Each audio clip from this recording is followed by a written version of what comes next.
Sixers fans, what's good? This is your boy, Tone DeShields II. You guys are locked in on your dose of chalk it up. Well, no matter if we win or if we lose, we just got to charge it to the game. And as you can see, I'm joined by my man, Hunter Doyle from the Philly Insider Podcast. How are you doing, my brother? Tone, appreciate you having me on, man. I've been hoping to do a collab with you for a long time, so this is an honor to be on your channel right now. Love your work, and I'm glad to talk Sixers. I mean, I'm definitely a huge Eagles guy, but I learn a lot more about Sixers from content creators like you and others alike. So I'm interested to hear your thoughts on a lot of this, and we got a lot to talk about after last night. That's all I'll say before we get into everything. Yeah, for sure. I'll definitely I'll have to agree with you with that. But first and foremost, I appreciate you for taking the time to come on to the channel. I know you have a very busy schedule. Writing for a Fansided.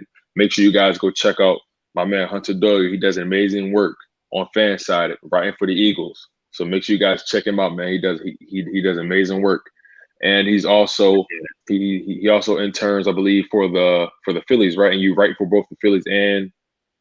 Yep. Okay. He writes for both the Phillies and the Sixers, right? Phillies and just the Phillies and Eagles. Oh, okay, my bad. Just Phillies and Eagles. My apologies. But my man Hunter Doyle, he does amazing work. Make sure you guys like, comment, and subscribe to his channel, Philly Insider Podcast. Those guys do amazing work. Those guys always kill it with the live streams, with the power rankings, with the just with the breakdowns. Those guys are covering sports on every angle, and those guys are up and coming like myself.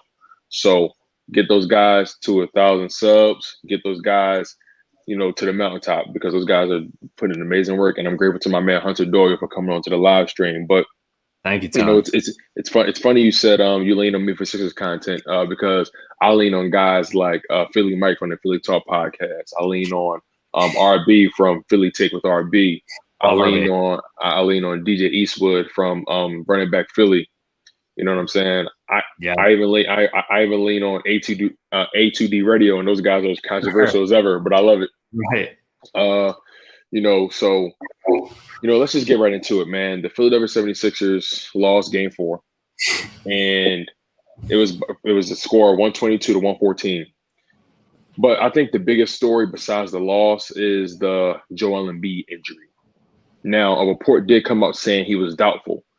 Now, I'm pretty sure if things were really bad, it would have been cleared. They would have made it really clear that, okay, he's out for multiple weeks. He'll get seen again, later down the line to see if he's good to go. But I think it's important to understand that it's doubtful. It's not as bad as it looked. The fall looked worse than what it actually was because, he landed on his backside. And I actually thought I'll admit, I thought he had the Steph Curry injury. I thought he fractured his tailbone. Mm-hmm. That was my first thought in my mind. I'm thinking to myself, this man fractured his tailbone. He's done. He's not going to play for the rest of the playoffs. Because I saw what that injury did to Steph Curry. It had him out for multiple weeks. And he was still dealing with a hairline fracture on the tailbone for the rest of the season. Yeah. But like just give me your raw thoughts about what you witnessed in that game. Outside of the injury. Actually, let's stick with the injury for right now. What were your thoughts when you saw him go down? Heart stopped beating for a few minutes there, as it always does when he goes down. My first thought when he initially hit the floor was the injury he had a few months ago, where our heart stopped for quite a while during that injury because we thought that was a major injury. But the fact that he did get up and went back into the game was an encouraging sign to me. I hope he didn't aggravate it too much more by playing those few extra minutes, but the fact that he tried to tough it out does tell me he's probably not as banged up as we thought he initially was. I hope not. But yeah, I was definitely just with the team overall, seeing how they kind of reacted when he went out. It was not pretty at first. I know we came back towards the end of the game, but that team, it looked like a shockwave. It looked like shockwaves had gone through the bench. It looked like shockwaves had, I don't want to say the coaching staff because I think Doc did a good job keeping the guys together and getting that comeback. But I think everyone, because it was just a shockwave through the entire team. And then finally, we talked about it before stream. If you guys stepped up, which we'll talk about, I'm sure as we get further into this. But yeah, man, I mean, I don't know what else to say other than just, heart stopping. And Yeah, I do think he's going to be okay.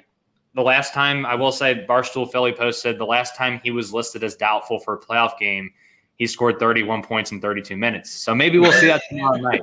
Maybe we'll see that adrenaline get pumping with that full crowd coming back. Maybe we'll see that. That would be exciting.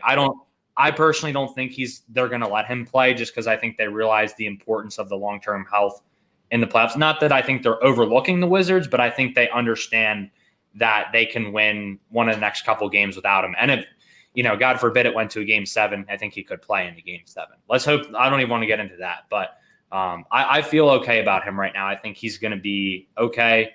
But I understand the concern among the fan base because, like you said before the stream started, the history of injuries with him, and he's a bigger guy. When he hits that floor, it's just physics. I mean, there's a higher risk of injury there, and there's a high impact when he hits that floor, and especially with the tissue back there in the back, and the back has had issues before. I know they said right knee soreness, but we know his back's got to be hurting too. So, yeah, what are your thoughts on it, Tone? Yeah, like you said, when he hit that floor, it immediately sent shockwaves, not just through the bench. Because I'll admit to you, when it happened, I heard it through the screen. Yeah, like it was, and to make it even more intense, my dad had the surround system on, so it was like, bro, when I said I heard it, like I felt it, I was like, I immediately said to myself, oh my God, he's not getting up. He's not going to get up. And to your point, he did tough it out. In addition, you guys, if you're just hopping into the live stream, make sure you guys hit that like button. It really helps spike the algorithms. It really helps everyone find this live stream. It really helps it pop up in the suggestions. We really want to get this live chat as spicy as possible. So make sure you guys hit that like button. Make sure you guys are sharing it. Whatever you guys got to do to make sure y'all homies find it. It is what it is. Just make sure y'all smash that like button first and foremost. But yeah, it's talking about or just thinking about the reaction it had on the roster, on the team, because there was a clear deficiency in the way the game was flowing from that point on. Those guys, and Doc Rivers said it. He said in that second and third quarter, guys were trying too hard. They thought it was their responsibility to win that game for the team. Too many guys took on the responsibility at one time, and that's when you had guys, that's when you had guys committing turnovers. You saw Tobias Harris over dribbling. Yeah, and that's when Tobias Harris starts to fail to me. Whenever Tobias Harris starts to over dribble, when Tobias Harris Tobias Harris is at his strength when he's coming off that high pick and roll, or he's able to force the mismatch and isolation on at the baseline, the low block. He's at his strength where he's able to make a quick decision, drop to the basket, either for a floater or maybe a post fadeaway. He has a skill set, and when he dribbles just a little too much, when he takes one or too many dribbles, at that point, he's lost his effectiveness. Tobias is at his best when he's decisive, and he has an ability to create his own shot, when he's decisive. But when he takes a little too long to make a decision, when he's forced to become the primary ball handler, which is something he should never have to do, I do feel like there was a point in time where Doc Rivers dropped the ball when it came to his rotations a little bit. I'll be honest with you, Mike Scott should not be on the court ever again. Mike Scott should never ever be allowed to play in another playoff game ever again. I would take my chances especially Paul Reed. Yeah, put in B-ball Paul. How much I take my chances with Paul Reed or Anthony Tolliver. You know what I'm saying? Like it was just, and it was the thing. He committed to Mike Scott. That was the more annoying part. There was a commitment to him. Mike Scott had minutes, and he clearly was just a liability when it came to offense. He was useless on offense. He missed all his threes. And he was honestly just a distraction in my opinion, just because he was literally. It was almost like we was playing 4-on-5, and so it felt like. and he's only 6'7". I don't understand how he's the guy to come in after Embiid. That doesn't make sense to me. I would have even felt more comfortable if Dwight Howard was out there. Somebody to put that big body on Robin Lopez. Oh my God, Yeah. Robin Lopez. We couldn't stop Robin Lopez. Like that hook shot was falling. Like it was. Yeah. It was was ugly, like but it was falling. it was like a drop in the bucket. Like he couldn't miss. He couldn't miss. I don't even know, man. Yeah, like you said, Robin Lopez, man. To me, it looked like half the time he was just throwing it at the basket and hoping it would go in. Right. He was making them. He was, to his credit, they were going in the basket. But right. Mike Scott, man, not only just him being in the game, but over Matisse Thybulle. And I know we had a shortage of big men, but when you're getting zero impact from either side of the ball, at least with Thybulle, and even Thybulle last night on the offensive end, I know we criticized him a lot on the offensive end. He made a couple threes last night. I mean, that's all you can ask from Matisse. And you're at least getting some offensive production out of him. Like you said, like Anthony Tolliver, if you want a guy to just go in there and chuck up threes nonstop, and one is at least going to fall for Anthony Tolliver. Whereas Mike Scott, like, it's a shame because we were all in the hive a couple years ago. He was one of our best bench players, but to be honest, our bench a couple years ago, as we all remember. But still, it's pretty sad to see where he's come from even a couple years ago, where he's just useless at this point. And again, like putting him in there at center, he is doing absolutely nothing on the defensive end and just getting bodied in the middle. Again, by Rob nothing. Gafford was killing him. Rui Hachimura was killing him. Like you said, Robin Lopez was killing him. I'm just looking at this stat line. With this team, we allowed for Rui Hachimura to have 20 points. We allowed for Gafford to have 12 points. You know what I'm saying? We allowed for Robin Lopez to have 16 points. They had guys that stepped up. They had guys that that didn't shy away from the moment. And at this point, they were playing with house money. They had nothing to they had nothing to lose. They were already down 3-0. Right. At that point, they were just playing free. And I think at this point, they were just trying to not get swept. I really don't see. I truly see the Sixers making adjustments for game 5, and I really believe that. Like I said, it's not like we haven't been in this situation before, and we won games without Embiid. We won games with Ben Simmons being the lead guy. It's been proven that Ben Simmons is capable of putting points up. He did drop 40 on the Jazz on all 2-pointers, so he's capable of scoring. There were so many nuances to that game that reared its ugly head, and to a certain degree, it makes you question: did the Sixers get exposed in a way? Now, I'll put it to you like this: if you take away the number one option on any playoff team, they're not a playoff team. They're not. Right. So a lot of people say, "Oh, the Sixers, without Embiid, are trash." Well, I mean, you take away Trae Young from the Atlanta Hawks, what do you have? Yeah, exactly. You know what I'm saying? You take away you take away Jason Tatum from the Boston Celtics. What do you have? You know what I'm saying? You take away Giannis from the Bucks. What do you really have? Yeah. So I think it's important for people to kind of hold their horses when it comes to just the Sixers are done. The Sixers are done. Yeah, no, I think not. The Sixers are still one of the better defensive teams in the NBA. So and their offense is predicated off of their defense. They get, their offense is fueled by their stops, and they made a lot of stops this year. I firmly believe we can get out of this series. We have to, even though Washington did take momentum in that one game, I think that was more so a prayer game for them. Just think about the tactics they were taking towards into that game just to win it. They had to hack Ben. They had to hack Ben. And that was something that I didn't anticipate.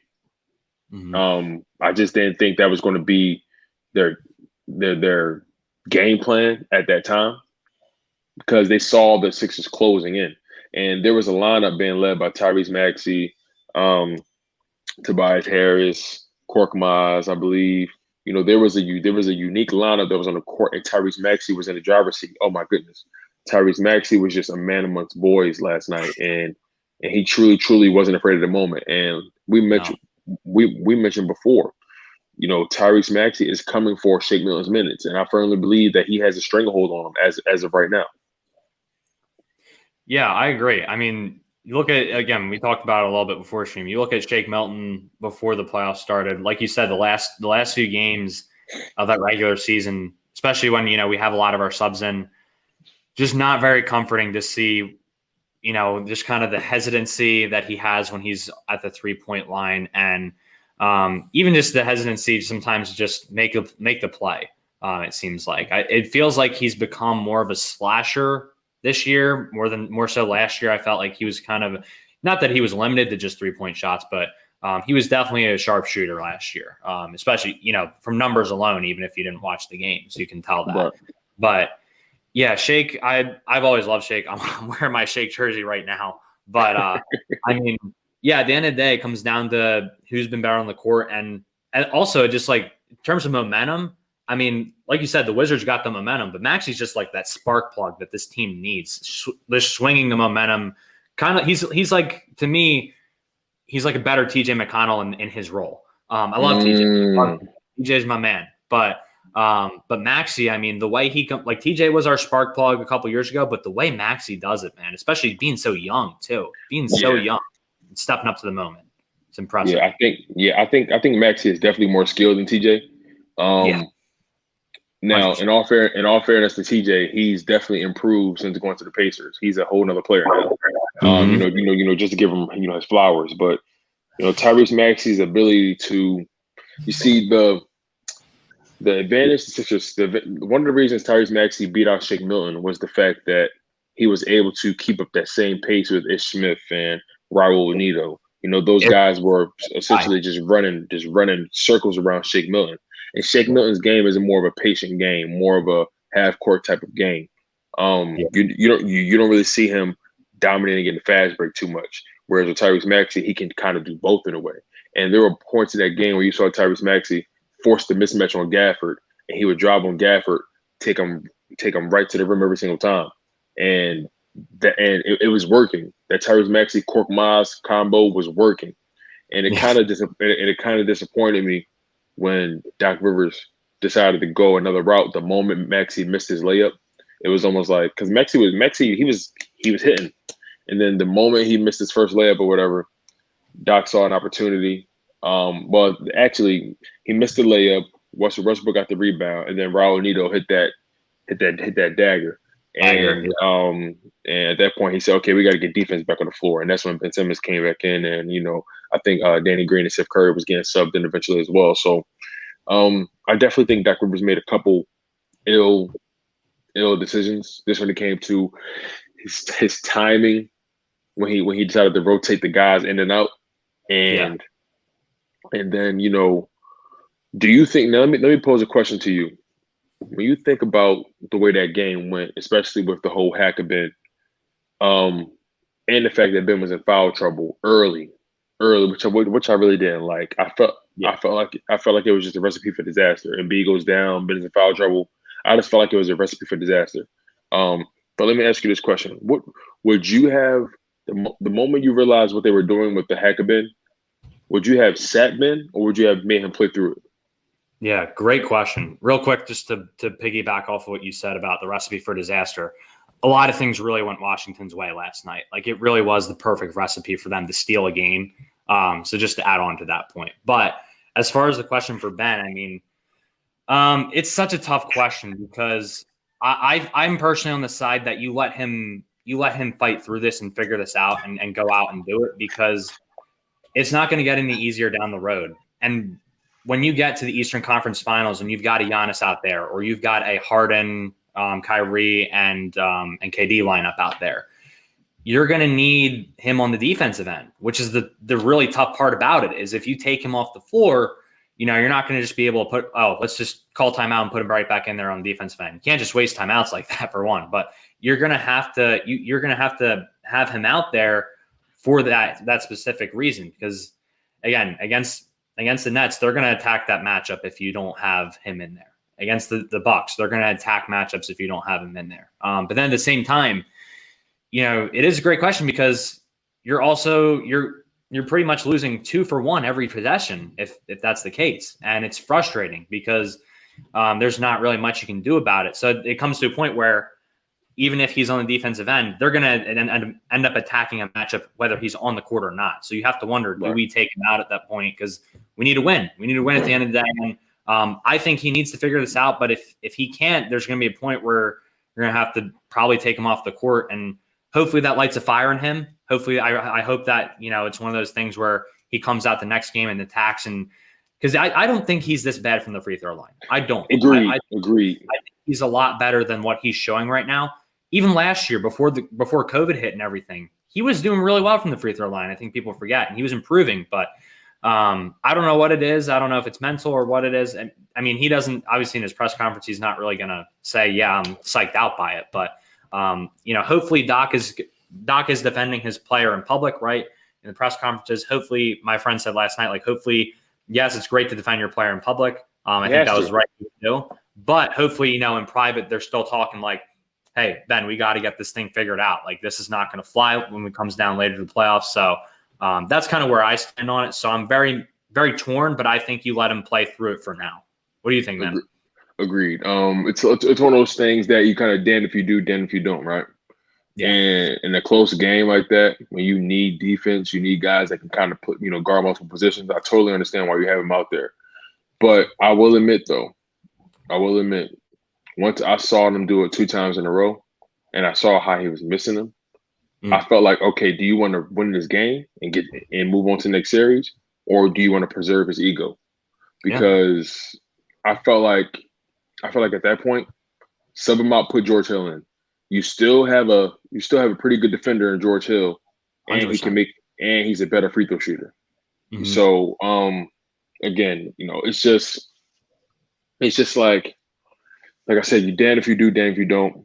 And you're right. I really don't believe Ben Simmons is as bad as a free throw shooter as he's been showing in his playoffs. He hasn't been shooting the ball well in the playoffs right now when it comes to his free throw shot. He just hasn't. It's obvious. It's clear. Scott Brooks, head coach of the Wizards, decided to play the law averages, and he won. But you mentioned something very, very, very important, that everything tended to go towards Washington's favor. Everything. Mm-hmm. The Joel Embiid injury, Ben Simmons in foul trouble. A lot of the calls went their way as well. Yeah. There was just a bevy of things that just made the game a lot harder for the Sixers to close out. And let's be frank. Closeout games are typically the hardest game of the series. Mm-hmm. It's because at that point that team is on their heels, and it's almost like what happens if you put an animal, and if you back an animal to a corner, eventually that animal who doesn't have a vicious bone in their body, eventually they're going to bite back. Eventually they're going to slash back. And that's what happened. And I feel like, and we came out flat-footed.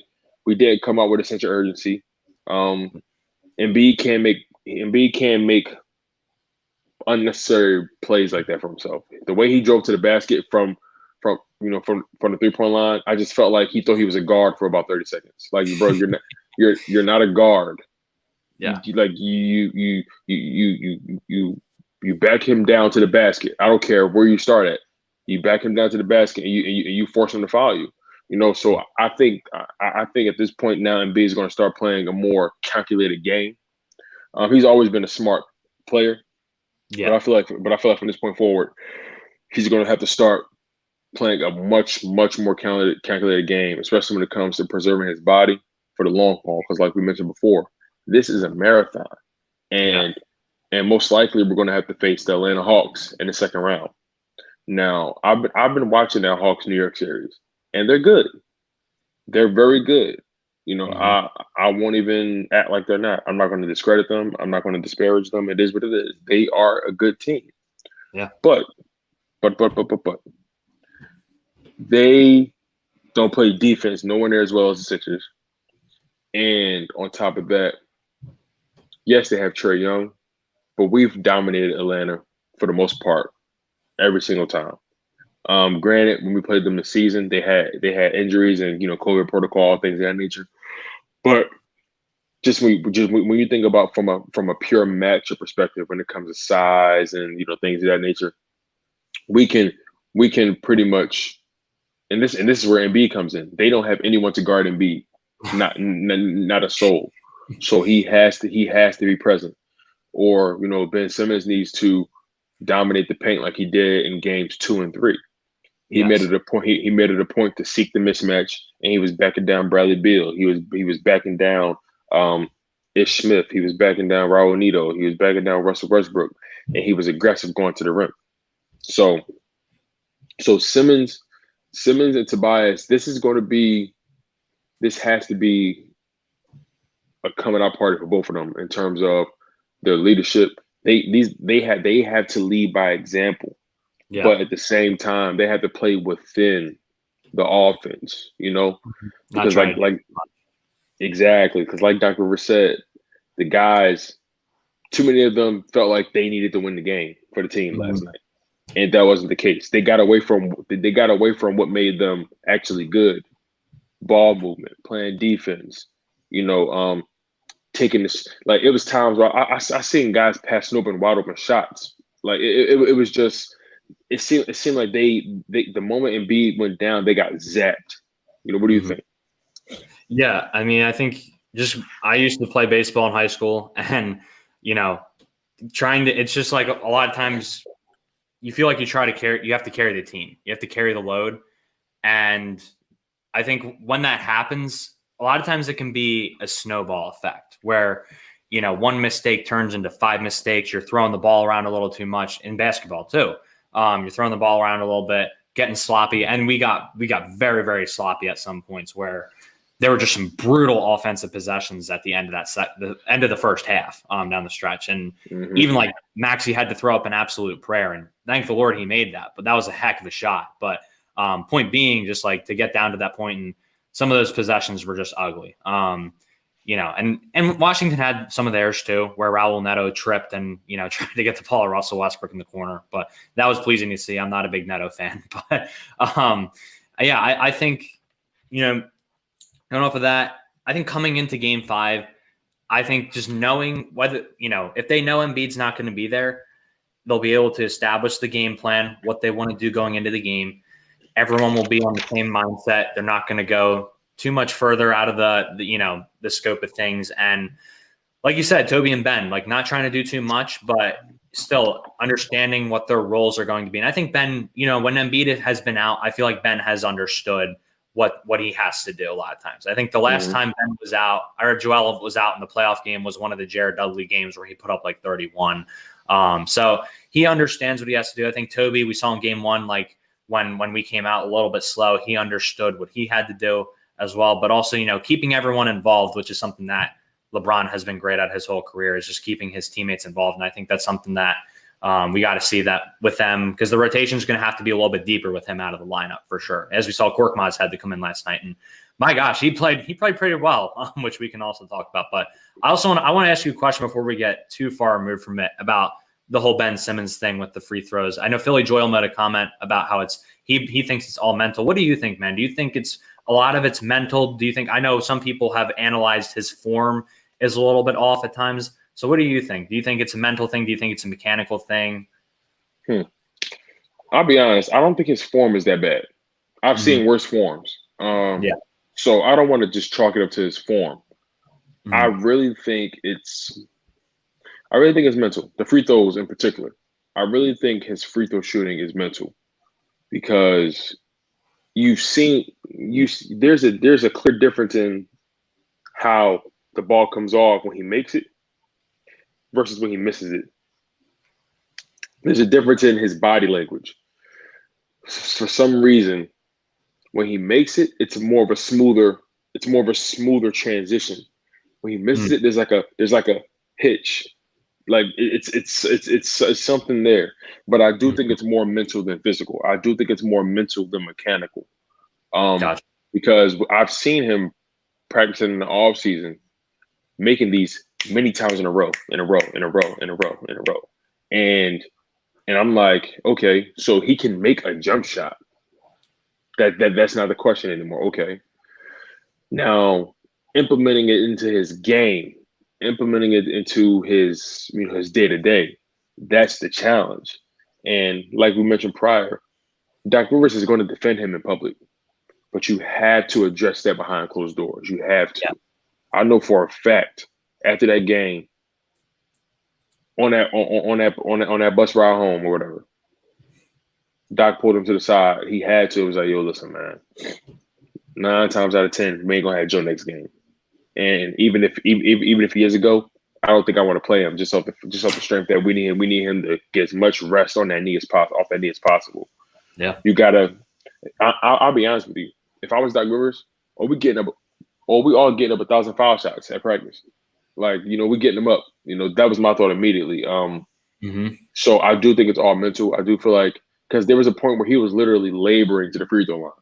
Like he was not looking forward to it, like whatsoever. He was discouraged, and he has a nonchalant demeanor about him. That's just who he is. You see it in his vlogs. You see it in how he just carries himself in general. He's a laid back dude, but I feel like he was a bit.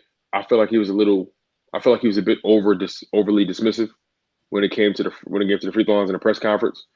I feel like he just kind of just shrugged it off. And I'll give him this. You do have to have a short-term memory. You don't want to allow yesterday to influence you today. So I do respect him having a short-term memory. But at the same time, it definitely was a liability at the end of the game. And again, I don't think they anticipated it. And, I just felt like at that time when you have a chance to close out the game and the game was a 1-point game or whatever, or a tie game at that point, you have to preserve the win over, your players' ego and pride. Take care of it in practice after you close out the series. But, get that week off, take care of it then. But win this game. Because let's be honest, Washington had their starters in pretty much the entire fourth quarter. and they were struggling to close this game out. We were missing Joel Embiid. Ben Simmons in foul trouble. You know what I'm saying? It was just Tobias Harris was having his most inefficient night of the series. He took 24 shots, not his game whatsoever. Especially when the shots aren't going in. So it took everything for Washington to win that game. So I think that's the bright spot we need to really think about. It took all of them. It took everything for them to win that game. So just thinking about that, we have a very legit chance of closing it out tomorrow. It needs to happen tomorrow, though. It cannot because right now Atlanta has the Knicks 3-1 right now, and we can't allow this to go to 6 games, and Atlanta closes it out in 5 games. You know what I'm saying? And then for me personally, I was talking about this with my brother, and I was saying, outside of the Joel Embiid injury, I like I said, I mentioned prior, this loss was good for us. The loss itself was good for us. The loss puts you through that level of adversity. It kind of humbles you a bit. It kind of brings you a reality check, like, oh, like we're in the playoffs. You know what I'm saying? We can't mess around. Sometimes when everything just seems smooth sailing, you sort of rest on your laurels. You know what I'm saying? But exactly, this loss was good for us. But at the same time, I would have loved to sweep these guys for the simple fact that it gives you that psychological edge on the next team you play. It lets them know that they swept. They had the power to sweep guys. That's something that you want to take. That's something that you want to bring into the next round. You want to bring that momentum. You want to bring that moxie. You want to bring that level of that level of intimidation into the next round. Also, you guys, make sure you guys like, comment, and subscribe for more content. Me and my man Hunter Doyle from the Philly Insider Podcast are going strong right now. Make sure you guys hit that like button. We'll be so grateful. It really spikes the algorithms, helps everyone find it. We want to get this live chat as spicy as possible. We appreciate you guys. You know what I'm saying? We appreciate you guys a lot. But, as I was saying, this loss was good for this team.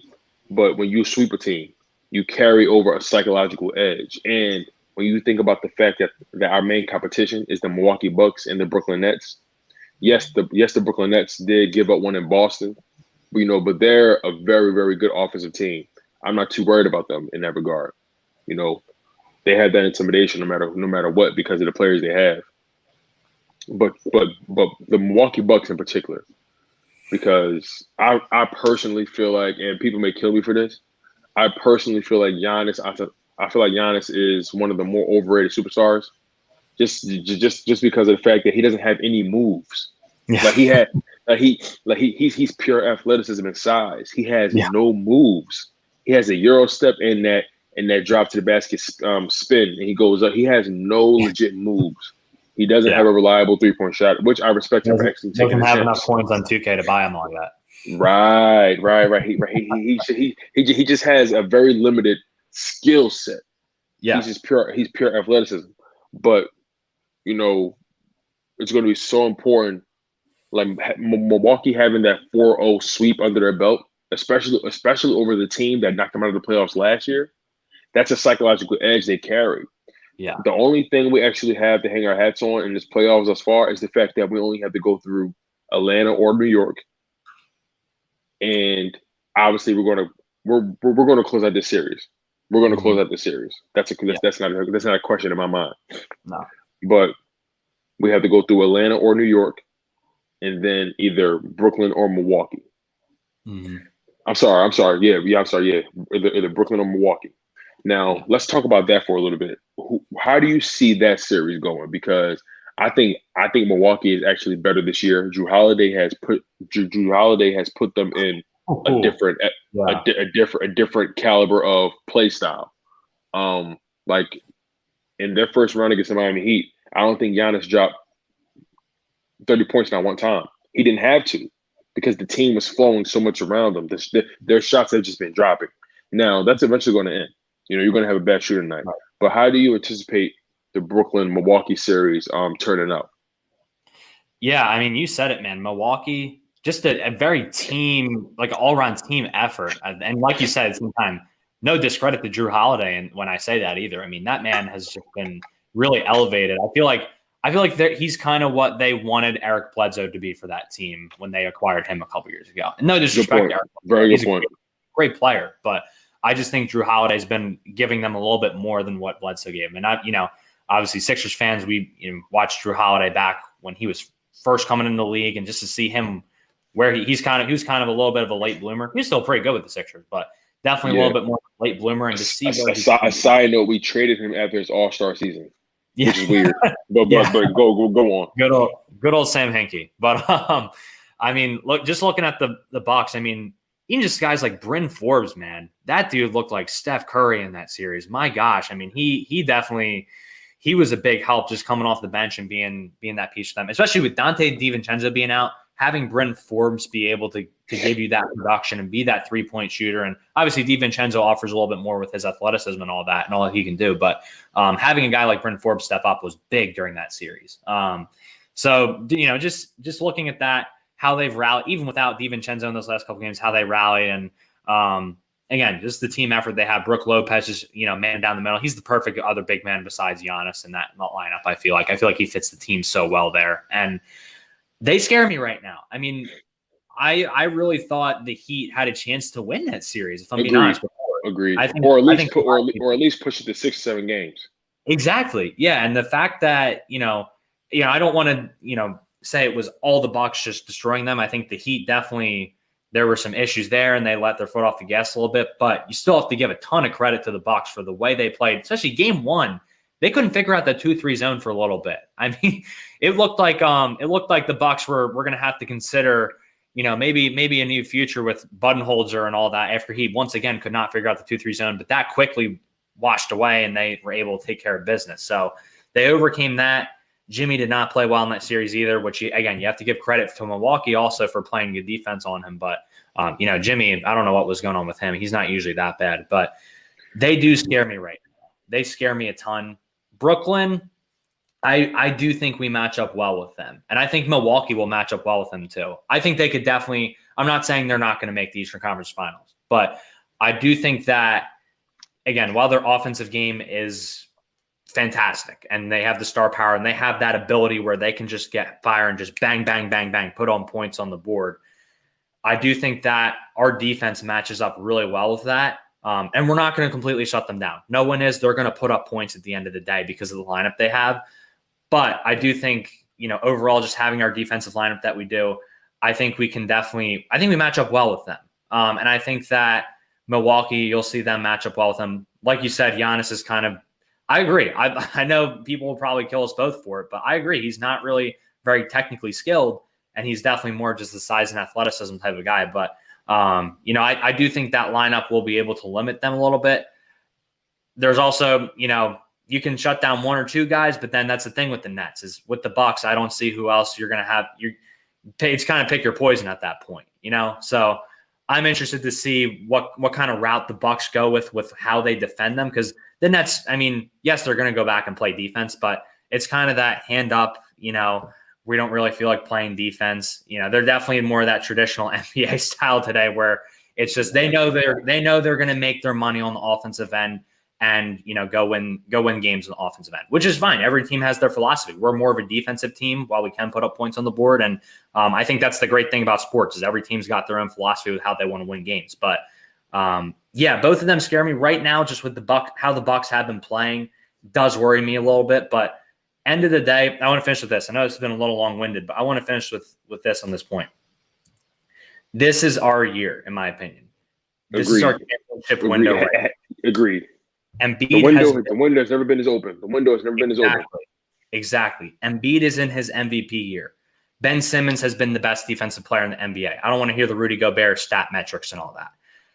We have, just Tobias Harris upping his game this year under Doc Rivers. A massive coaching upgrade. A guy who's not, at least we don't see the behind the scenes, but doesn't seem like he's got type of guy like Brett Brown who's just passive on these guys. And, there's not really much film study from what JJ Redick said.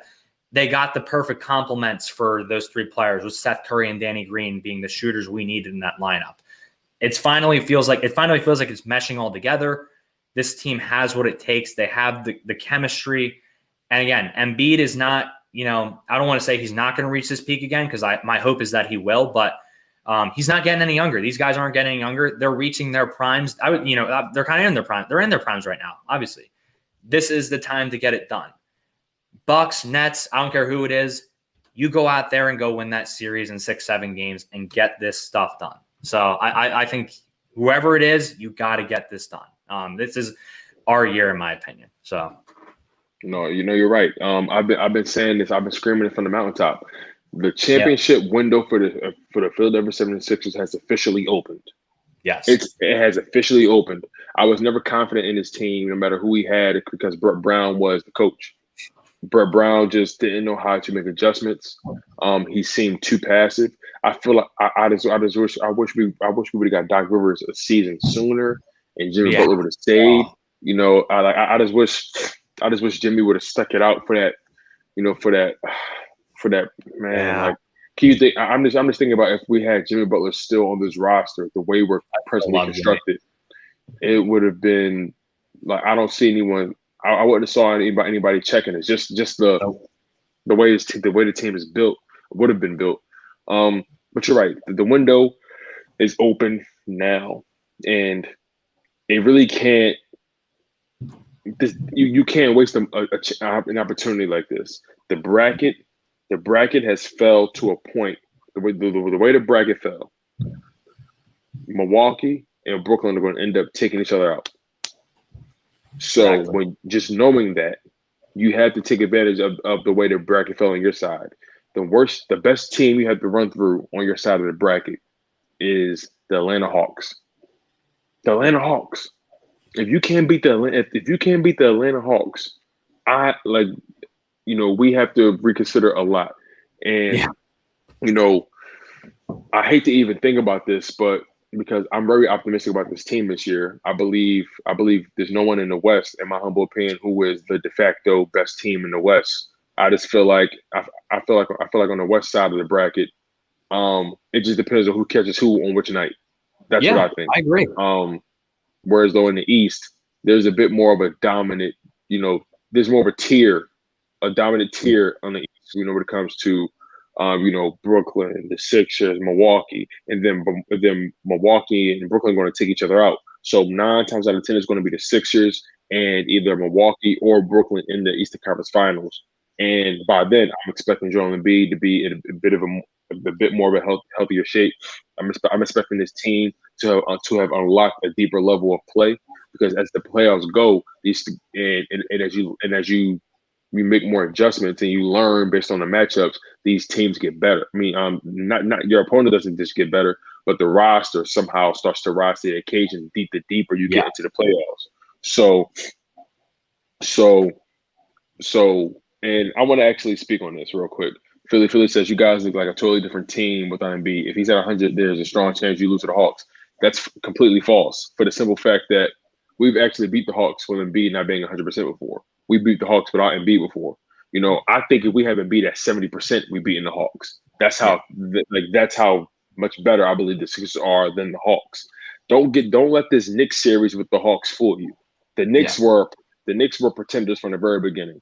They never were talented. They were just a team that played really, really, really hard. That's it. Yeah. And that can get you into the playoffs.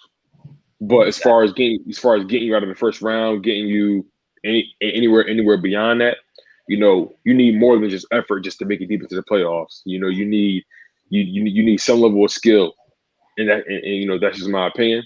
My man Philly, he's a Brooklyn Nets fan, so he's going to ride with them to the wheels fall off. It don't matter what I say to him, and I respect his conviction. But I vehemently disagree with this statement. We can beat the Hawks with a 70%, 75% Joel Embiid. That's just a fact to me. They don't have anybody to guard him, not one bit. Ben Simmons has the strength and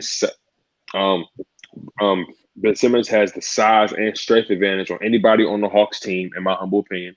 I don't think John Collins, all he has over him is that he's a better shooter. But other than that, John Collins is not better than him at all. Ben Simmons can guard anybody on the Hawks. That's my humble opinion.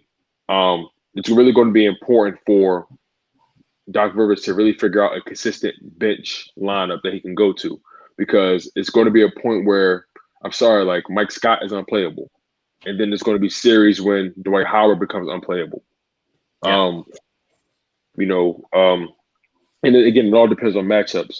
But I really believe that we need to close this game out tomorrow to give Embiid as much rest as possible. And I'm actually hoping for the Knicks to win, because I need the Knicks to extend their series.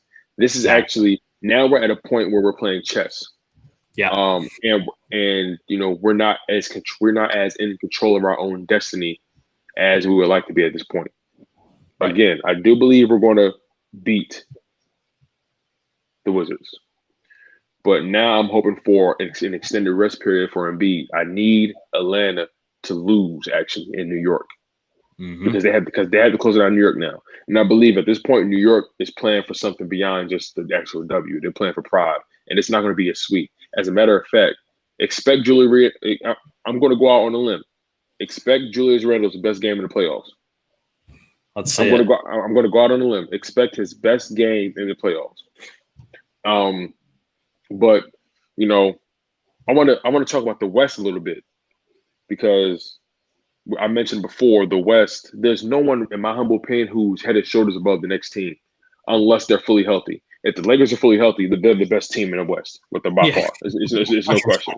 But the problem is, no one is fully healthy at the end of the day, and no one is head and shoulders above everyone else. Not in my opinion. And then right now the series is tied with the Lakers and the Suns. The Lakers could very well lose the series. Mm-hmm. Chris Paul is getting healthier, it seems like, and the Lakers are starting to get more ill. So if the Lakers do get knocked out of this first round, which I can't even imagine saying that, but if the Lakers do get knocked out in this first round, who do you expect to come out of the West? Excellent question. I mean, looking at it, my initial thought coming into the playoffs with the West was the Clippers. I don't want to say that I'm completely writing them off yet, but I know they came back. They won the last couple games. I don't know if that was fully just them clicking. Luka is not 100%. Looks like they were kind of the Mavs were a little bit disjointed with him not 100%.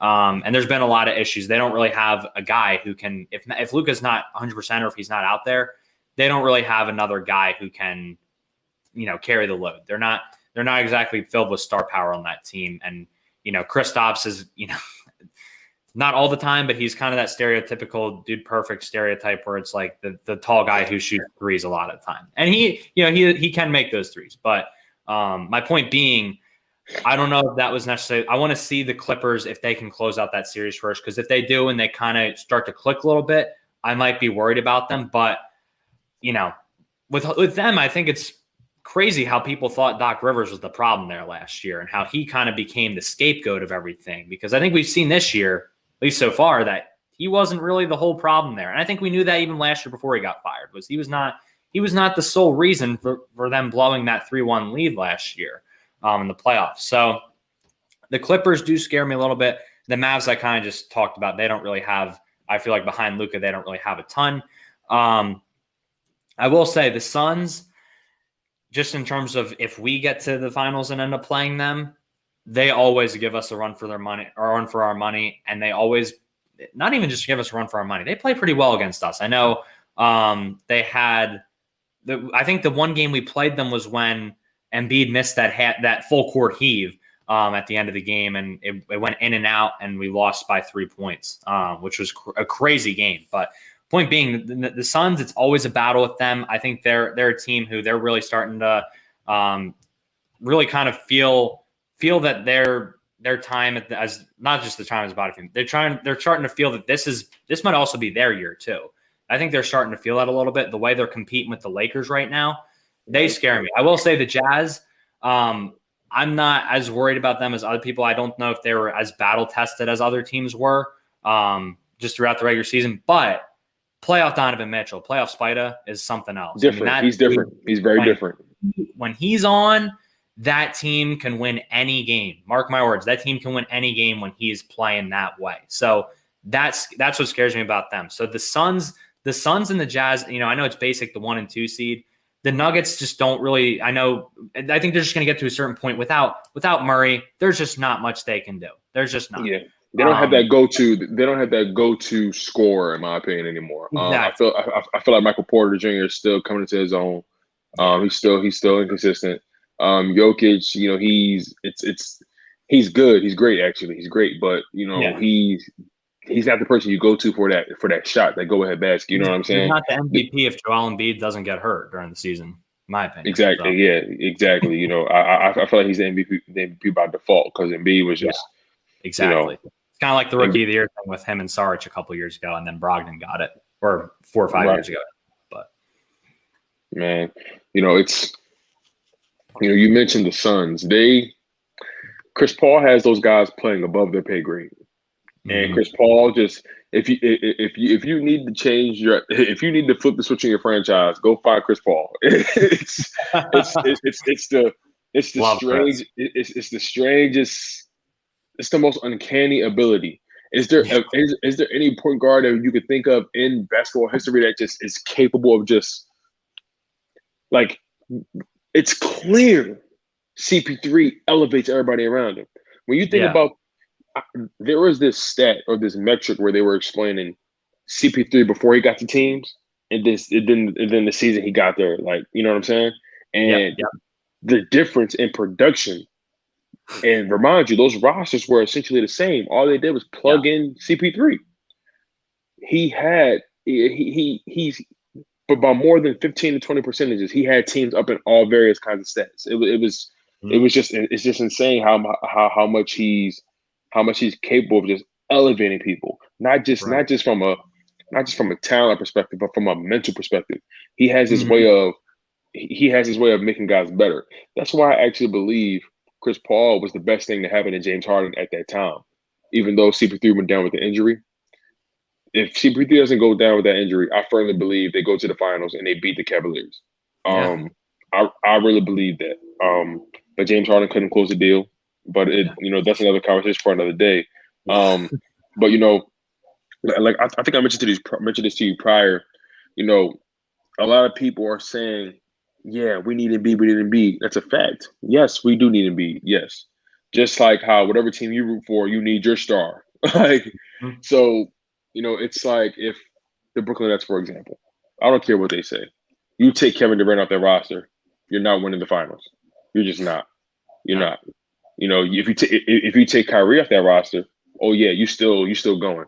I believe that the combination of any combination without KD doesn't it won't work.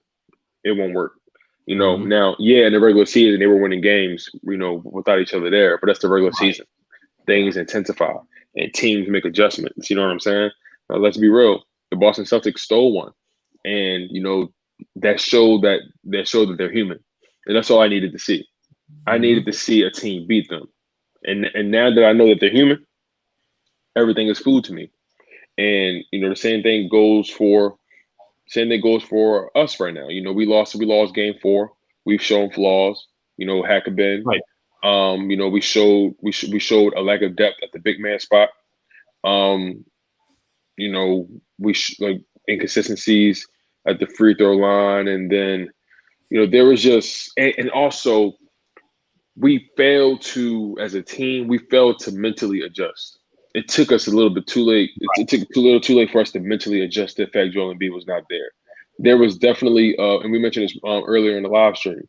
There was a clear mental punch in the gut that happened to the Sixers, and they Mhm. were not expecting to lose him, especially in the fourth quarter. I mean, I'm sorry, in the first quarter, they wasn't expecting to lose him, if anything, that soon. And that's the thing. I can only imagine, right? You make it all this way with your best guy. He's leading you guys, and he's the reasons why you guys are dominating these games. Then you lose him. It's like you kind of second guess, like, wow, okay, like, can we win this game? And then they were hanging on by a thread going into the first half, and then third. Yeah.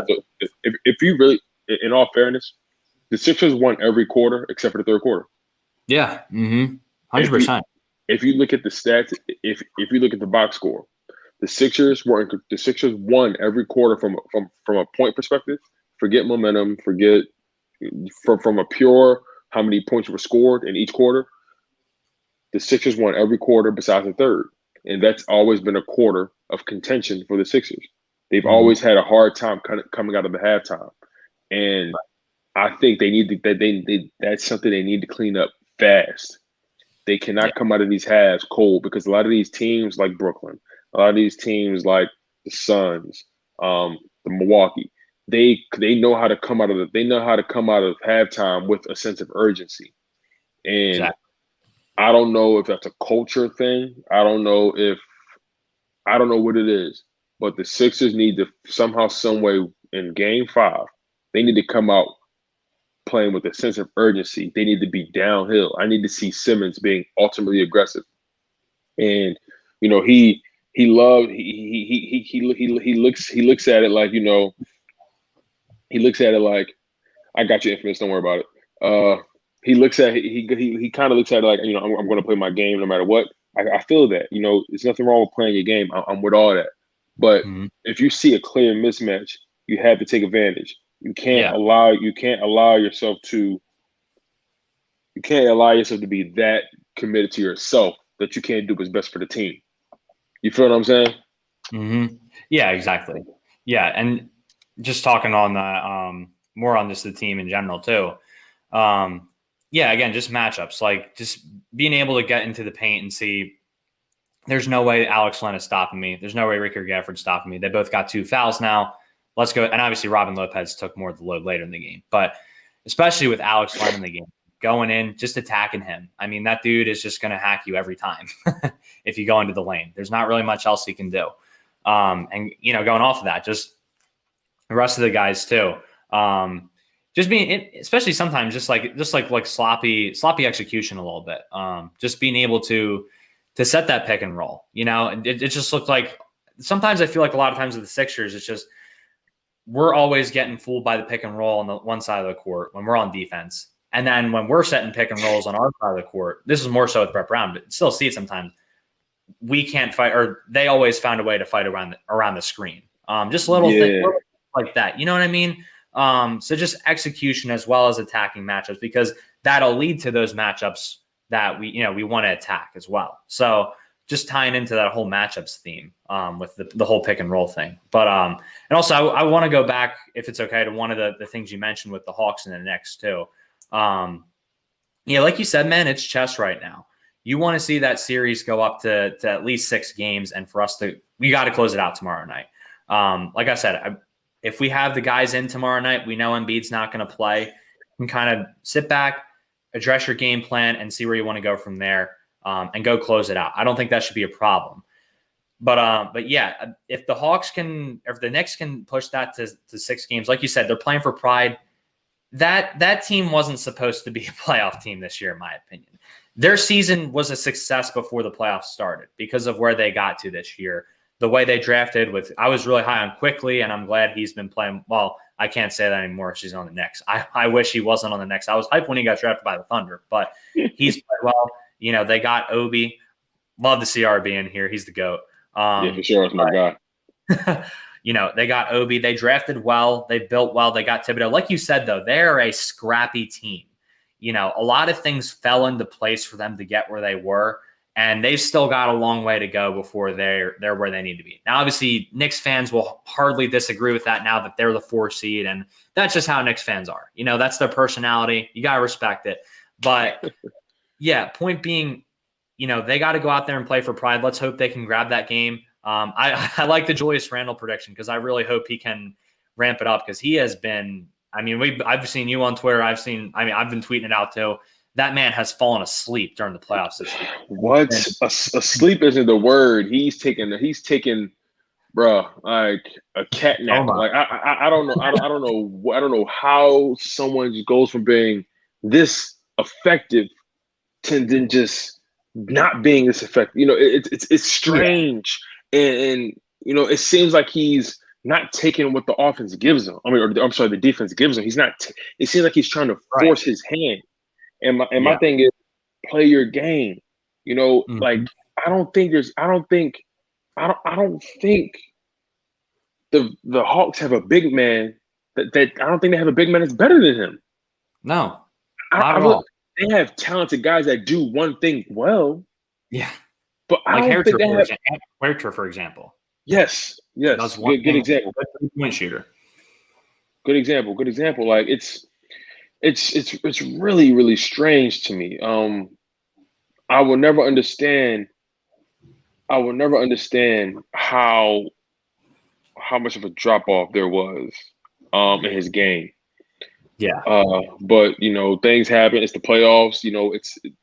That's what's supposed to happen. Guys get exposed, and there's not much you can really do about it besides that. All I know is the Sixers have a long road ahead of them when it comes to not just this series, but in the following series. Because again, I don't believe the Wizards have a shot in hell to win this entire series. I don't care. There's been no 3-0 comebacks, right? No, not at all. And I don't think this Wizards team is going to be the team to do it. Yeah, I just don't, because they actually lost their best shooter. Bertans is officially out for multiple weeks. Yeah. So Bertans is not going to be a threat. And that's huge. Yeah, real quick on him. Like, I know he's had his poor misses and poor plays here and there, and hasn't exactly been himself all the time, but that dude's still a stud. The fact that this is one of his kind of down years and he's still shooting like 39.5% from 3 on the year. And we saw last night, the dude can knock him down when he needs to. So if I continue. Sure. Yeah, and he finds it. And it's weird because like when he gets it up coming off the screen, coming off that off ball screen, it's like, and he gets it up so quick and it looks so off balance, but they just drop it. Like when I'm not gonna lie, when Bertans shoots, it's literally like a dagger. Like literally. You know what I'm saying? And it's really strange to me how much of a great shooter he is. Mm-hmm. But nonetheless, I'm actually not surprised though, because those European guys, they can do it. those guys, they're very technically sound. They're very good at what they do. Yeah. Now I wanna I want to talk a little bit about, and I know we touched on it a little earlier, but I want to kind of dive a little deeper on this guy.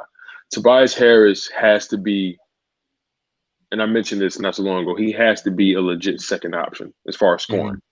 Yeah, because that's not Ben Simmons' game. He's going to Ben Simmons creates the most 3-point shots in the NBA. It's the numbers show it. It's without question. Hey, Fresh, I gave you a wrench, my guy. I gave you a wrench, man. It's Tobias Harris has to play within himself. yes. He has to take what they give him, and he just has to be decisive. He has to be decisive. And that's the whole thing about Tobias. He has to be decisive. And Doc Rivers mentioned that as well. He's at his worst when he's over dribbling, overthinking. He's at his absolute worst when he's over dribbling and overthinking. When you're able to get him that ball in the low post, he's able to post up, dribble 2 to 3 times, fade away, spin, fade away. He gets it up. That's his shot. Yep. It's a reason they got him at the 4 because he allows them to space the floor so much. We're gonna need Seth Curry to step up. We're gonna need Danny Green to step up as well. We're gonna need Shake Milton to find his basketball spirit at some point because like the feature film Space Jam, it seems like somebody stole his talent. Tyrese Maxey needs to continue to be that spark plug that he's been. Furkan Korkmaz has to make the shots when they matter. When they matter. He had a wide open shot. Was it the tie the game? Would it tie the game? It might have been to go ahead by 1, actually. Either way. That shot would have sent shockwaves through that arena. And exactly. And another thing that I feel like we didn't really get a chance to talk about was the fact that fans are available back in their arenas. Fans played the Washington Wizards fans played a huge part in their victory. Played a huge part. They were feeding off of that arena. If we were able to constantly combat if we were able to constantly bob and weave every jab, every hook that the Washington Wizards threw at us, that fan base wouldn't have been in it. And you were able to see the fan base. You were able to see the players feeding. They were feeding off of the fans.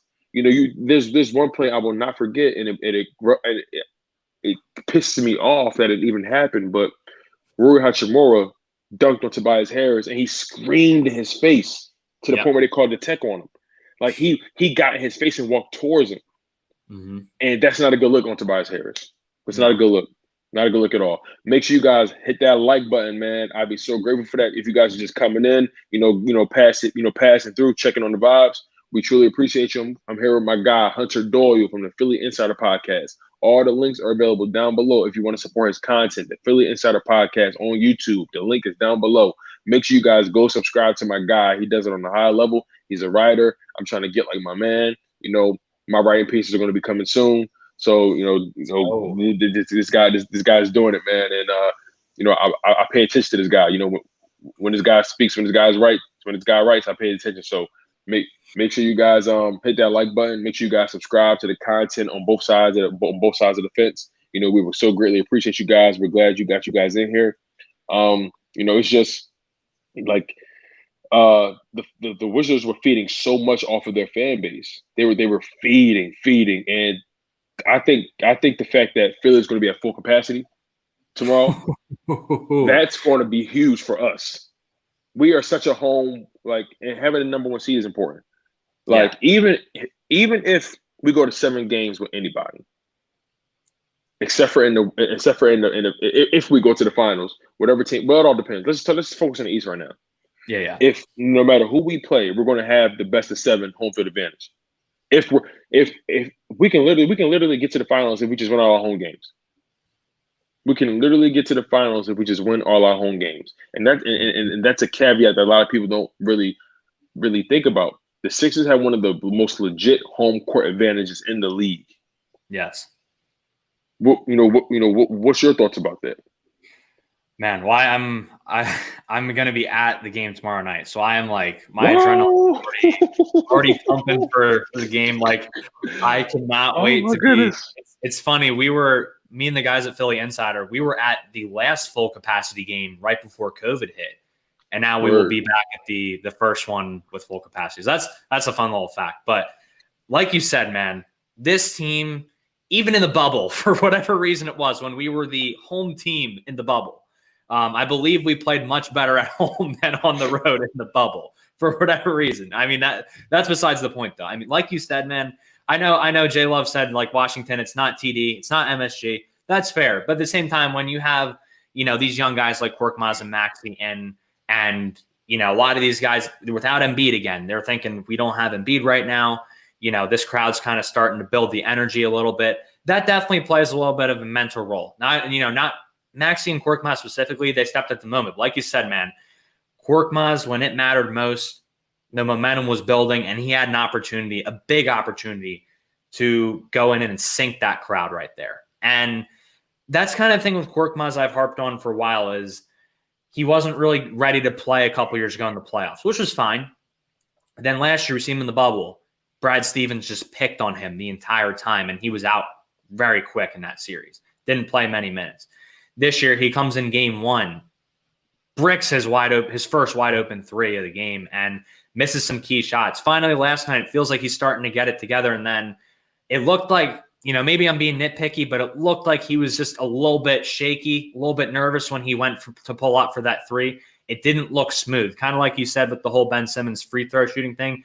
It looked like maybe there was a little bit of a hitch. Maybe, again, I'm being nitpicky or remembering it different, but that's what I kind of felt with Korkmaz. But again, like you said, going back to this whole home court advantage thing, now that's going to flip tomorrow. I think that's a big reason we're going to close it out. But 2 years ago, when we lost to Toronto on that quadruple doink, and that Toronto crowd went nuts, that's still that crowd still, I can still hear it vividly in my head. The tables have turned. That's us now. That is us. We are that team that, even like you said, if we lose all our road games, it does not matter. And I think people forget that when they talk about the Nets and the Bucks. Draymond and what's his name, Chuck, are out here talking on the before our game yesterday, talking about how the Nets and the Bucks are going to come out the East. When either one of them is probably going to have to play a Game 7 in a packed Wells Fargo Center with a city that has had 3 garbage sports teams outside of the Sixers this year. The Eagles were awful this year, and they didn't even get to go to the games. The Flyers were let down. The Phillies have been a letdown this year. And you don't think that's going to have an impact when those teams have to come and play at the Well in a packed house on a primetime game in the Eastern Conference Final? Man, I'm already getting juiced up thinking about that, because that is going to be a massive advantage for us going down the rest of the playoffs, especially in the finals too. Like, obviously we play the Suns or Utah. I don't think we get home field, or home court. But like you said, that West, there is no bona fide team out there. There's a good chance we could have home court in the finals too. And we, like you said, we won't get to that right now because we got to focus on the East. But man, it's going to have such a big impact on this series, or tomorrow ending the series and next series. And especially because, again, we can't beat the Hawks. There's a bigger problem at hand. We're not looking past them, but that's where the team is at this point. And going off of Toby too, I think he had like four block shots down the stretch of that game, and he looked hesitant. Like you said, man, I think the perfect point you said was the dribbling thing, because getting to that spot where he posts up and hits fadeaway, or just getting to the elbow where he's just so smooth, not overthinking things, not trying to do too much. Couple dribbles into his shot, get to his spot, and it's pretty much knocked down every time. So I think he made an excellent point on that. He's got to, like you said, I think the perfect way you put it was he's got to play within himself and not try to get too picky with his shot selection or anything. Just play within your game. Let the game come to you. Do not try to think too much. So I don't have anything else to add off of what you said. I completely agree on Toby, and I think he will get back to that. I'm confident in him. I think Doc will get on him for it. So. But home court, man, going to be massive. Don't test us at home. Do not test us at home with a full crowd. For sure. And I just want to respond to J Love 47 real quick because I don't know what game he was watching. The Washington fans, I don't understand how you watch that game and don't see the impact they had on that team. It was evident. What is it? Capital One Arena. Capital One Arena was on fire. Don't trust me, bro. Like that watch. Like I don't know if you had the volume on low or if you or if you was watching the game at work, my brother. But watch that Washington fan base had it rocking in there. Yeah. They had it rocking. And Rory Hachimura, Gafford, they had, they were the energy guys out there. Yes, and that putback dunk at one point. Right. And and the fact that the game was close was just making them more and more energetic, you know what I'm saying? And it's just, it's interesting how like we do have one of the more dominant fan bases in the NBA when it comes to home court advantage, you know what I'm saying? And as a matter of fact, J Love, like if you disagree, my brother, like I don't understand, like what's like, find the door, OG, triple OG. but like they literally was like the Washington Arena was literally lit. Yes, it was lit yesterday. It was. And if you can't acknowledge that, then I don't know what to tell you, my brother. Like, but overall though, this is going to be this Sixers team definitely needed that jolt of, oh shoot, like we need to find our identity if Embiid is not on the court. Mm-hmm. You know what I'm saying? Because you had, let's be honest, we were hoping for him to be healthy the entire stretch, but I was definitely anticipating him missing at least 1 or 2 games in this playoff series, but in this run. Exactly. Sure. But I really expect this team to come out swinging tomorrow. I really expect them to. I really need them to establish a level of urgency. You know what I'm saying? And I said, the good thing is we're home. We're not in Washington. At the end of the day, the Washington Arena, obviously it's not Toronto. Obviously it's not Philly or Boston or MSG. You're comparing it to some of the most dominant fan bases in Toronto. That's the only basketball team. Like that's all they have, really, besides the Maple Leafs. Like, you know what I'm saying? Keep in mind with Washington, like how much have they even been contending in the past century? Right. And then you got energy guys like Russell Westbrook and Bradley Beal.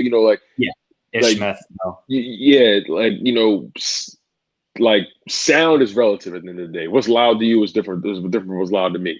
But what can't be ignored was the blatant effect the crowd was having on the team and vice versa. Those guys were. It was at every single play or every single positive play, those guys were literally, the crowd was into it. Like it wasn't like because they were getting smacked the whole series. Yeah. And they finally saw some glimmer of hope. They were getting into that game. You know what I'm saying? But they got smacked in game 3 at home too. They got smacked. Mm-hmm. They got smacked. And like we mentioned prior, they were playing with house money at that point. They didn't have nothing to lose. And for the most part, I feel like if we would have carried a double-digit lead going into the halftime, I feel like they would have, knew what the outcome would have been. But the fact that we lost Embiid and we were hanging on by a thread in the second quarter, and we literally were banking on so many things to go our way, and it was just. And then another thing we didn't talk about in this live stream, Hunter, we didn't talk about the fact that we were complaining a lot last night. we were complaining more than we ever have in this series. Now, obviously, I'm not a fan of some of the rough decisions last night. It is what it is. But we were visibly tormented. We were visibly out of our game yesterday. Visibly. You saw Danny Green arguing with the refs. He acknowledged it in his press conference. He said we got too caught up with the refs. We were forgetting about what was in front of us. Right. You know, they were just getting too mesmerized by the whistle. You know, they were just they were truly allowing it to influence, you know, how they approached the game. You know, Mhm. and that can't happen. You know, the refs are going to be the refs. You just got to play your game and don't look for the foul. Just go and get the bucket. Just go and get the bucket. You know, it's important. And there was times where I saw Tobias Harris kind of looking for the foul, which you mentioned prior, his hesitation. It seemed like he was trying to get a bailout. And my thing is, Yeah. Tobias, crash to the rim. Do what you've been doing. Like Tobias Harris has been killing it all year, driving to the basket and getting those quick layups.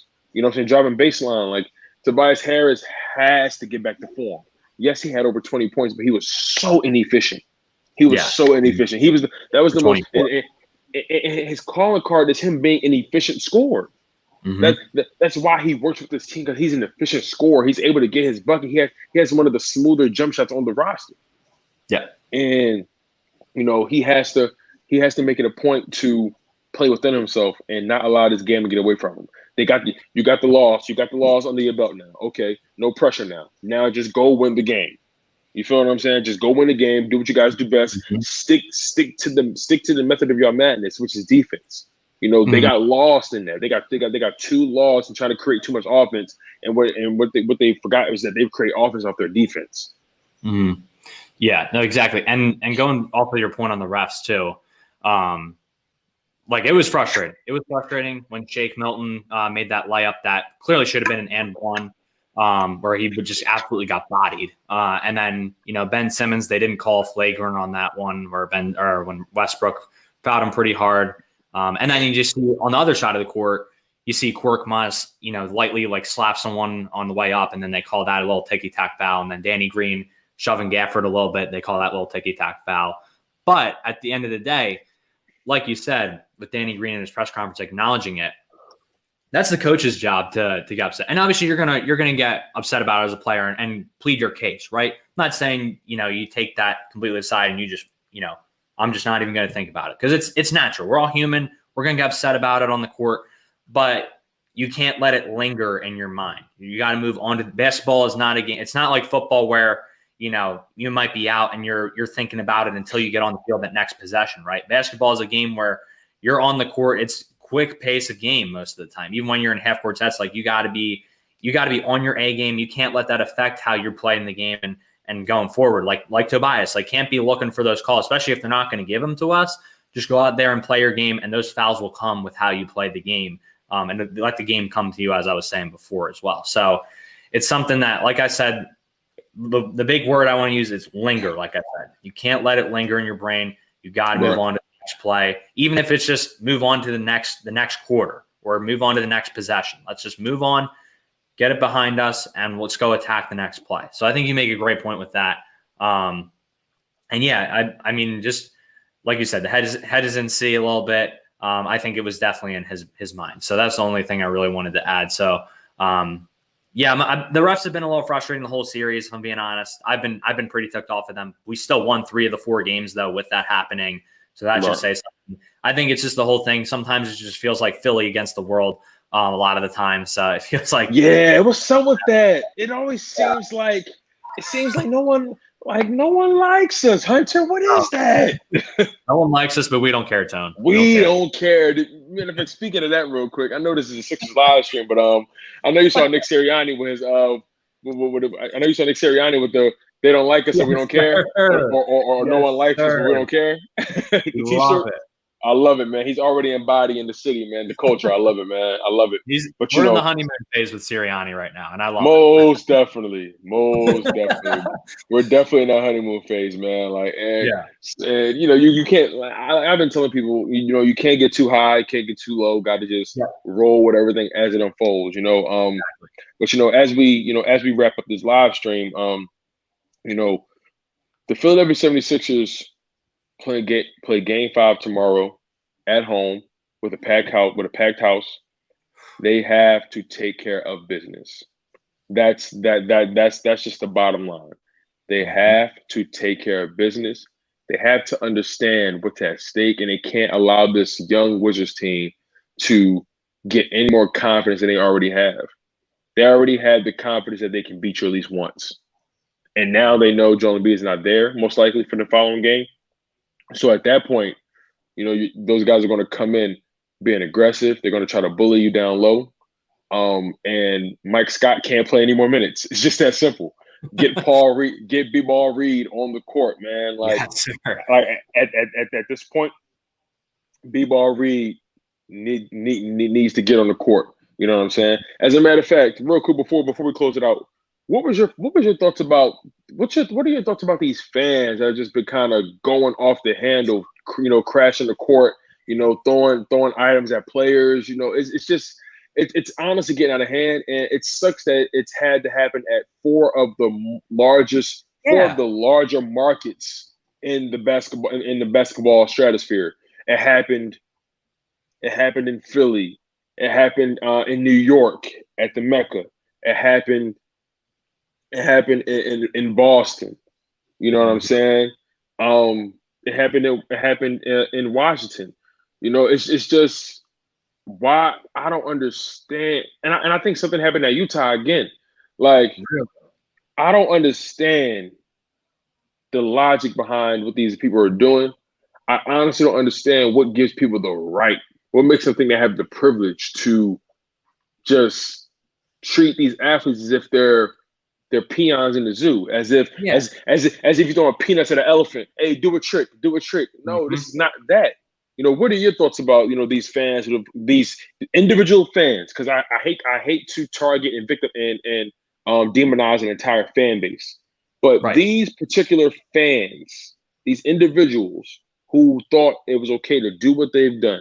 What are your thoughts on those guys? Yeah, and I want to say this. There's always going to be some bad apples in every fan base, some more so than others. But to see it happen at this many games already, and I mean, I know it's the playoffs, but at least, and I know it's been COVID and they haven't been back in the stadium for a while, but even before all this COVID stuff happened, you would have this happen every once in a while. But to have it happen, what's it been, 4 consecutive, maybe not consecutive, but you get the point. It's embarrassing, man. It's embarrassing to see this happening at games. You pay for a ticket to go there and see these guys play. They're human at the end of the day. They have flesh. They bleed the same as you bleed. They're human. And popcorn, I don't want to say that's on a different level of spitting of someone, but that's one thing. I'm not condoning it. That was still wrong. But then, popcorn, love that comment. Right. I love it too. Washington, no names too, man. The popcorn was one thing and was still wrong, but to spit on someone in a basketball game, that's incredibly disrespectful. And then you have the water bottle thing. I mean, again, Kyrie's a big dude, but come on, if that hits him in the head, I mean, that dude could definitely get hurt. I don't know how full it was or whatever, but I mean, really, popcorn, that's happened before, but throwing a water bottle at someone, that's actually that could actually hurt him. And then last night, just he had a long way to go from thank the Lord, he had a long way to go from, because I think the court is a little ways from the stands, and that arena it looked a little weird from the way, maybe it's because of COVID, they're pushing it out a little bit. So he had a little ways to go, but come on, man. Really, middle of this game, it's a good game happening right now. It's really starting to get intense. And not only that, but just have some decency out there. Go out there, go watch the game. You can be rowdy all you want. We encourage that. We love that in Philly. We love being rowdy. We love getting in other players' heads. But when it comes to, physical altercations or, again, like you said, treating them like elephants about the zoo or at the zoo, it's incredibly ridiculous. And this is, I hate to say this, but when something like this happens or continues to happen, then everyone else kind of suffers as a result. It's the typical first grade thing. One person was talking, everyone else suffers as a result, right? Right. And, yeah. Hopefully that doesn't happen to where we're all, distance from, a little more distance from the court and all of that. And there's no court sites. I don't think that's going to happen. But if this keeps happening night after night after night, you're going to have something happen and, maybe higher security checks or something like that. I don't know. But it's shame that this is happening because it could set a precedent. And then and for the players too, they are human at the end of the day is the point I really want to drive home, because imagine if you were in their shoes, you wouldn't really want to put up with that and, being starting to treat like that, especially when It's supposed to be you support the players and you look up to those guys. Some of those guys are like your heroes. You don't want to see that happen to them. So right. It's like, ridiculous. Like what would you do if you worked at AutoZone, right? And as you were leaving, a bunch of guys wearing Pep Boy shirts saying "screw you" and threw buckets of oil on you. Like what's this? What is it? What is this mindset that people think that you can just take advantage, or because you bought a ticket, because they play either for your team or the opposing team, or they used to play for your team, however you want to put it. Mm-hmm. What thinks you have what gives you the audacity? What makes you think you have the right? Ultimately, my whole thing is, what makes you think you have the right? As if these people are not human beings. This is not 2K. Right. These guys are alive. Yeah. And you can tell that these fans are too far removed from the malice at the palace. Mm-hmm. Let's not act like the malice at the palace did not happen. Yeah. You know what I'm saying? Like, that changed the way security is done in arenas now because of what happened at the malice at the palace. Literally, the Indiana Pacers were literally at the Palace of Auburn Hills, and they legitimately were fighting fans. Like it was a riot. It was an all-out brawl. And something like at this rate, something has to give. And these fans are not going to be satisfied till one of these athletes makes their way up those stands and start just snapping and teeing off. I don't want that to happen. I don't want anybody to get fined. I don't want anybody to get suspended. This cannot happen in the playoffs. We do not need this kind of energy or whatever. But like, can you imagine if they couldn't have held on to Russell Westbrook? Mm-hmm. Yeah. Can you imagine can you imagine if Russell Westbrook actually would have managed to get free? Because the energy he had, and he was already losing that game in deciding fashion, and was nursing an injury. At that point, adrenaline took over. And then I think he realized that he was kind of like telling him, no, I'm calm. I'm just trying to find out who it was. Like, you know what I'm saying? But you cannot just think that these guys are not going to retaliate. How can you these guys play basketball, right? Like, and another situation that happened, John Morant, his family was in Utah for the game.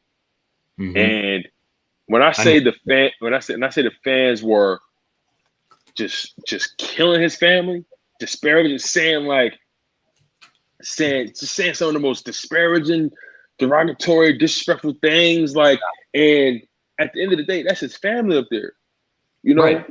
Like, what There's makes more beyond the court, right? What makes you think on like a dead ball, he may just be looking at his family and he sees something going off? What makes you think something won't click in his brain? Like, oh, my family, like he's a human being at the end of the day. We've all been at work and we've gotten that phone call and dropped everything. You know what I'm saying? Yep. Unfortunately, a lot of us have been at work and we've gotten that singular phone call, which made us drop everything that we were doing and say, "I'm sorry, we got to go. I got to go. We got to wrap this up and finish it tomorrow." So let's show a little bit more compassion, a little bit more respect for our fellow man. Let's show a little bit more respect for people who are providing us a service, providing us a luxury at that, a luxury. You know, these guys have earned to be where they are. They put in the hard work in the gym. They made the sacrifices of their, of their families. You know what I'm saying? Like, it's just we have to demand more from ourselves.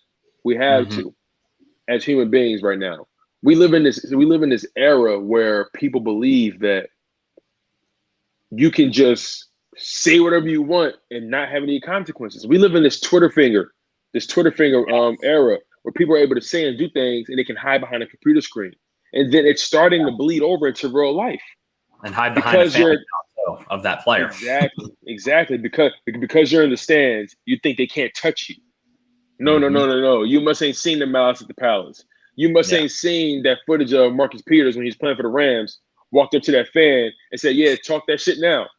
Yeah. You know what I'm saying? Like, it's just have some respect and understand that it's a privilege and a luxury to be here watching these games, because we did not have sports for a long time. Exactly. We did not have sports for a long time. You know what I'm saying? And these guys, yes, they make millions, yes, but everyone helps everybody. You know, the athletes help the NBA, and you know, The advertisers help the NBA. You know, the NBA gives them a platform. You know, it's just everyone's helping everybody get money at the end of the day. So don't look at it like, oh, these guys make millions. You know, it's whatever. Everyone's making millions. If you're getting mad at them for making millions, get mad at the guys in the suits wearing making billions. You know what I'm saying? Like it's just, you know, we have to just demand a higher standard from ourselves as individuals and not feel like we're entitled to everything.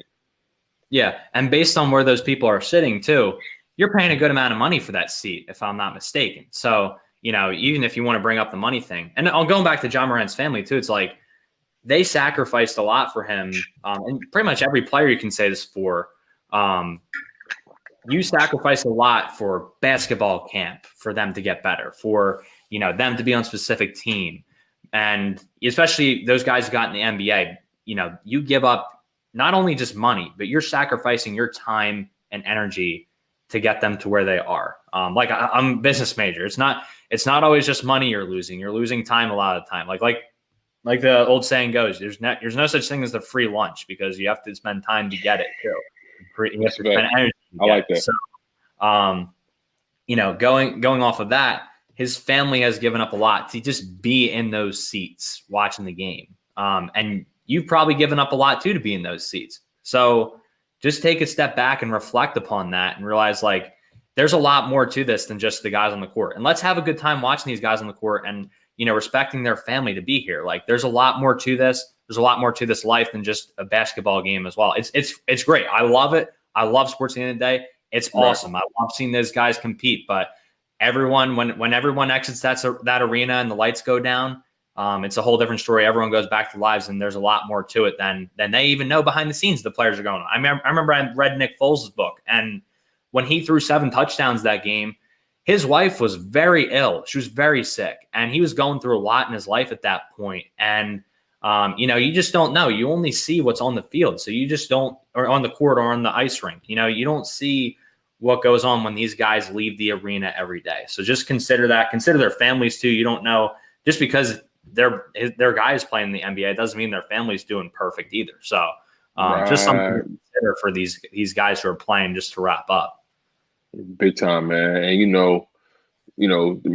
my final thoughts on it are, money doesn't change people. It just inflates what you already are. Mm-hmm. And as the old saying goes, more money, more problems. You know, money can't heal a broken heart. Money can't heal a broken spirit. Money can't heal a broken mind. And we have to just acknowledge that as human beings, that all of us are dealing with some level of personal trauma.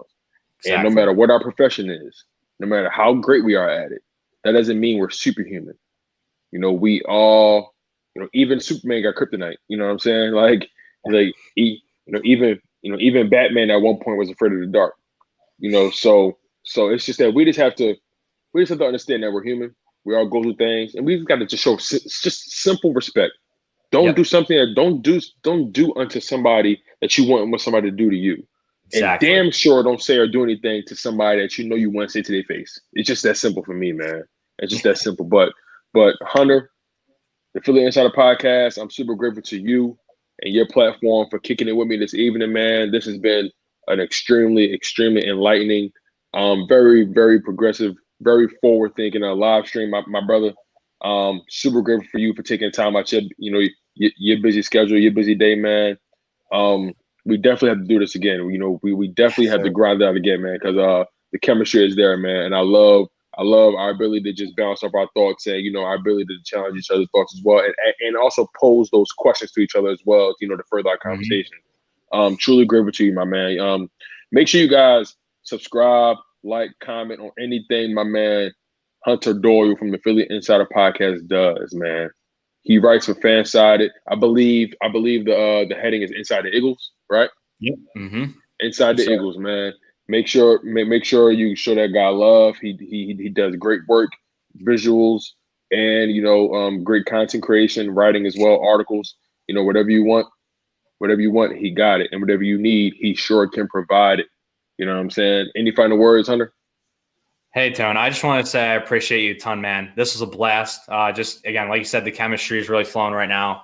Just bouncing ideas off each other. Especially, I like that we finished up on the fan behavior, because I think that was an important point to touch on as we head out. Just especially just like I said, with exiting the arena, exiting this live, there's a lot more to it than just the sport. So I think that was a good way to wrap up. But man, I appreciate you. Make sure you guys like the video too, and make sure you sub up Tone as well. I mean, Tone's going to be writing soon. I didn't know that, so I'm super excited to see what my man's got in store. And we're definitely going to run this back. And I got to have you on my channel, man. I know it's been. Sure. You let me know. We can make it happen, man. You let me know. We'll make it happen. Listen, if I'm in a car or something, we'll make it happen. Just let me know day and time, and I'll find a way to make it happen, my guy, for real. Yes, sir. I appreciate that, because it's just like you said, it's been busy just with me being a college student and all that. It was tough during the last semester to do collabs and all that, which was rough. But I imagine. But like I've been excited just seeing, guys like you and Foothills and Philly the podcast, just like getting back, watching your guys' content again this summer as the summers come around, and just seeing what you guys are doing, grinding, doing your work, seeing where you started, man. I remember discovering your channel back when, you were at like 232 subscribers. And again, subscriber count isn't like subscriber count, not everything, but again, it is cool just to see the growth from where you started. And like, I remember just seeing you in your room, I believe where you are now, just like recording videos, and then you got your intro and everything. And now just to see where you've got now, man, it's so cool to see the progression and how much hard work you put in. And, again, just starting a YouTube channel one day, and, you kind of see where it goes. And it's just exciting to see. I just had an idea to start a YouTube channel, and now here it is. So guys, make sure you like this video for Tone, because he's doing hard work for you guys. And he tries to get content out there as much as he can for y'all. So like I said, man, we'll do this on my channel sometime. Hopefully some birds talk too. For sure, man, for sure. I'm excited. That's I'm really excited about the birds. I know a lot of people are being. I am too, man. A lot of people want to be down on it, but like I'm actually excited, man. Like, cause I feel like we're playing with house money.